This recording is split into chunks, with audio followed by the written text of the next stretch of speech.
some feedback over there. Let's go to the next question, but thanks for the comment. And yeah, the next, by the way, just a quick announcement.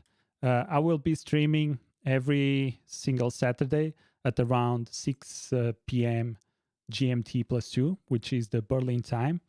And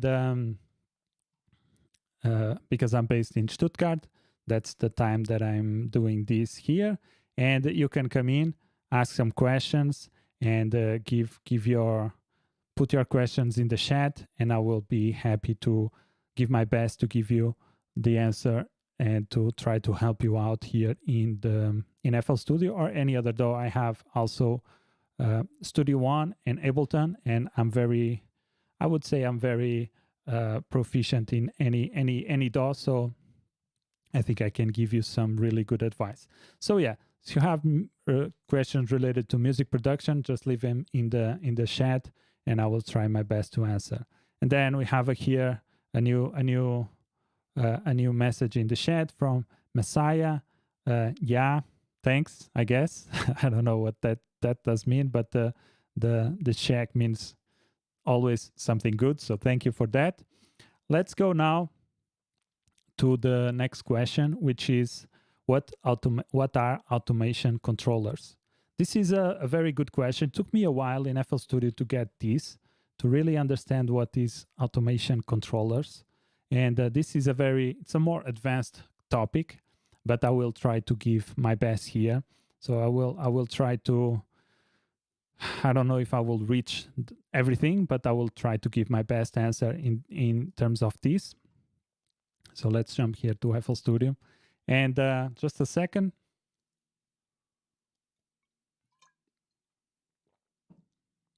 Speaking like this makes my mouth dry, so I have to get a sip of water. So let's see, what are automation controllers? This is a very good question, and it's a question that will probably help you out a lot.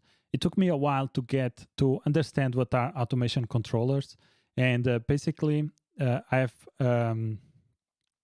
talked about how to automate parameters in FL Studio. That was the first question, and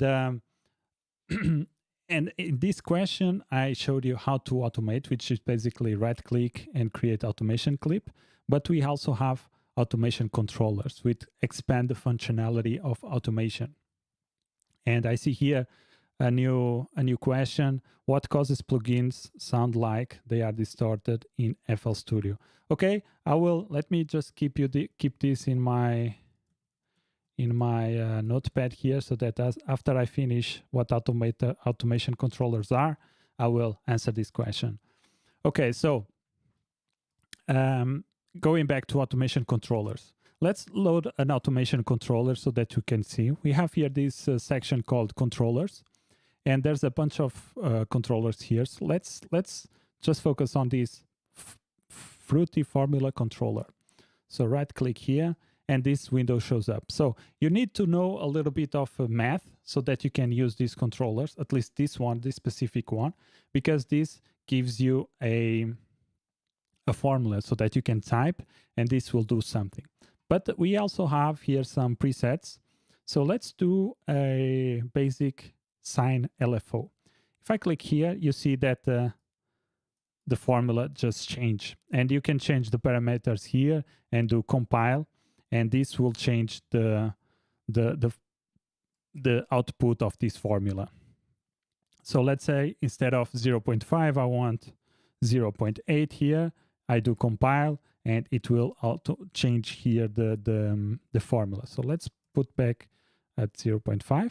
Now if I hit play, you see that this is the curve that is creating this sine wave LFO. And now, as you can see here, we have A, B, and C, which are the parameters or the knobs that we can change in this formula, which this is very powerful. If you understand a little bit of math and how to write your own equations, and you can even search for equations online, but you can have really advanced curves here, or really advanced signals. So let's try to decrease A to see what happens. You see what's going on? Because I'm applying A plus this formula here, what I'm doing is basically lowering the offset, or giving an offset to this sine wave here. And basically this is lowering the peak of the waveform. So let's put this at 0 again, and let's bring this down, B. And what does this do is this reduces the peak volumes. So as you can see, we can pretty much make it really, really high or really low or 0. If we put this at 0. Let's put this at 0.5, there's no signal here. But if we change it here, that goes to maximum, and here it inverts the phase. So we can play around with this, and then we have here the C knob, which we can change the length of the LFO. So, okay, this is all good, but how can I apply this to anything else? Very simple. You just, instead of clicking Create Automation Clip, you link to controller. Now, if I click Link to Controller, I have this pop-up window here. And let me see. Yeah, I have this pop-up window. And here in Internal Controller, I can select, and you will see that it shows here. So let's see if I name this controller. Let's see, Sine LFO. Okay. If I do the same thing that I was doing, so let's go here, link to controller. Now you will see that Sine LFO shows here. So if you name the controller, it will also be here, easy for you to check what are you trying to control. So let's click here, let's accept, and look at the knob. The knob now follows this line. So if I make it, let's make it a little bit longer. Okay.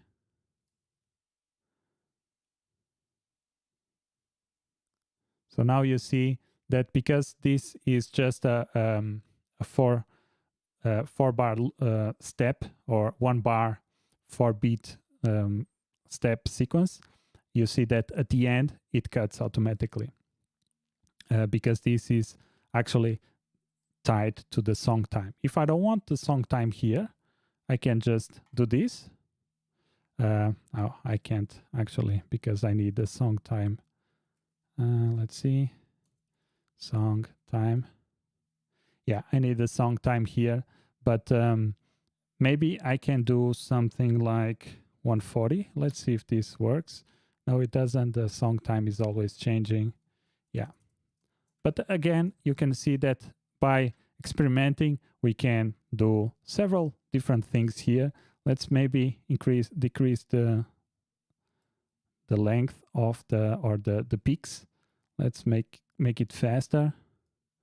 You can see that the panning now, or the volume, it's all crazy. Let's move it down, and you see now it's going down. Let's move it up, and you see now it's going from mid to the top. So that's it. This is how MIDI controllers or automation controllers work.